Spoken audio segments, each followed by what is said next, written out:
डर लगता है, बहुत डर लगता है तारा। तारा हर दिन ऐसा लगता है जैसे कि कोई पहाड़ हो। हफ्ता ऐसे लगता है जैसे एक मुद्दत बितानी पड़े, और महीने तो ऐसे लगते हैं जैसे कई पुश्ते बीत जाएंगे। पता नहीं क्या होगा तारा। तारा, मैंने अपनी जिंदगी में सब कुछ देखा है, दुख, दर्द, धोखा, तकलीफें, सब कुछ, लेकिन आज तक मैं कभी डर के नहीं जिया तारा। लेकिन अब लगता है जैसे मेरे अंदर डर समा गया। पता नहीं मैं इतनी सालियां कैसे बिताऊंगा। इस तरह लाचार हो कि कैसे काम चलेगा? अपने अंदर का कॉन्फिडेंस बनाए रखिए। यही तो एक चीज है जो इतने साल आपका साथ देगी, और बाद में भी। और जब आप बेकसूर हैं तो फिर डर किस बात का? ऐसा मत सोचिए। और बेकसूर आदमी अगर खौफ खा जाए तो दुनिया भी उसे कसूरवार समझती है, और आखिर उसे जुर्म की ओर जाना पड़ता है, मुजरिम हो जाता है। लेकिन मैं ये सब जानबूझकर तो नहीं करता। तुम किताबें लाती हो, मैं उनको पढ़ता हूं, लेकिन कितना पढ़ूं मैं और क्यों पढ़ूं?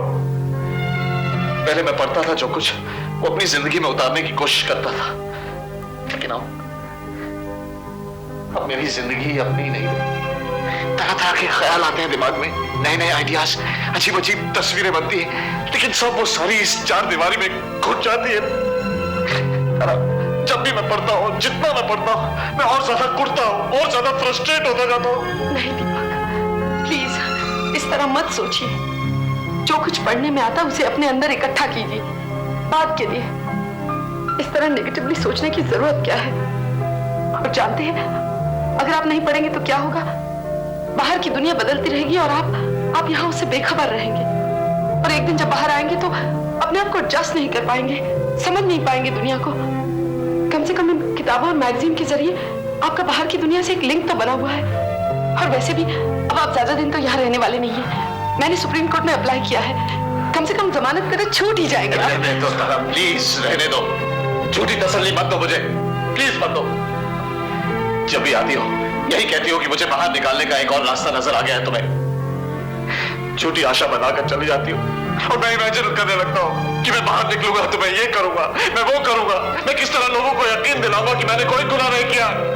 मैं सोचते रहता हूँ हर वक्त, लेकिन वैसा कभी नहीं होता जैसा तुम कहती हो।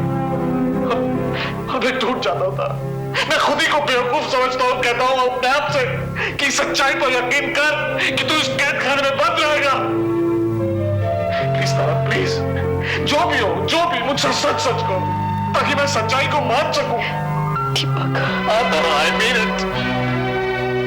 प्लीज तारा, प्लीज, एक तुम ही तो हो जो मेरी ताकत।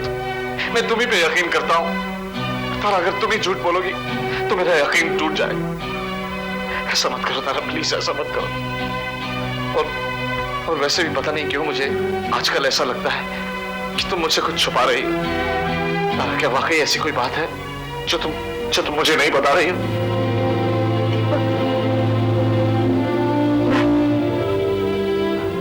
कोई बात भी तो नहीं है।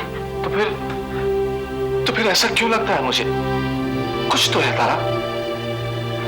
तारा देखो, मैं तुम्हें अच्छी तरह जानता हूं, तुम्हारी हर सांस को समझ सकता हूं मैं। आजकल तुम ठीक नहीं हो, कुछ तो है तुम्हारी जुबान पर जो होठों तक नहीं आ पा रहा है। तारा प्लीज बोलो तारा, क्या बात है तारा? नहीं दीपक, कोई बात नहीं है, बस परेशान हूं, हमेशा परेशान रहती हूँ।